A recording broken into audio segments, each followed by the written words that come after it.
Hey YouTube, so I'm just getting done fabbing up my auger holder, and this is on the back of a 2012 Polaris Sportsman 500, and it has the Polaris lock and ride system.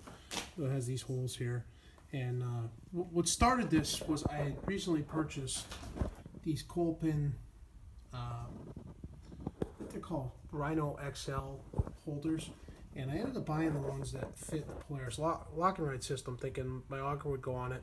But I have the rack extender on, so when I end up putting them in, it didn't matter where I put them, the auger and the auger handles would end up hitting the rack extender and it wouldn't have fit in there.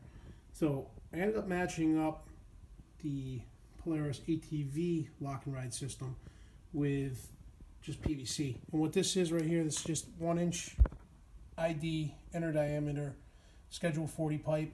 Fits perfectly with any of the Polaris lock and ride systems. So I put this whole system together for it was like $20, and that was including the primer and the glue.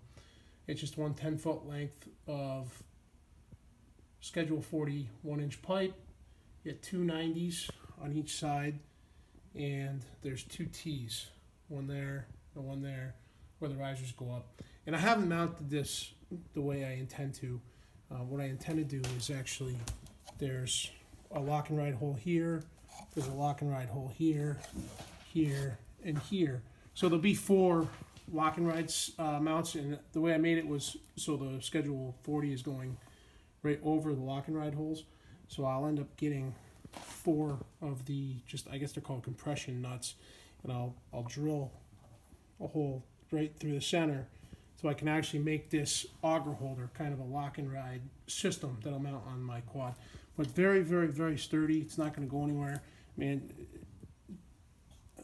at this point, I kind of just stuck it on there with some zip ties, so it definitely needs to be fastened a lot better. But if anybody out there's thinking of an idea, this one works for me. I didn't want to end up drilling anything on my four-wheeler, and I was pretty frustrated that Polaris doesn't have any lock and ride holes on the front rack, which is ideally where I'd like to put it, but this doesn't really affect me at all. So hope this helps anybody out. If you guys have any questions, add to the comments below, but happy fishing. Goodbye.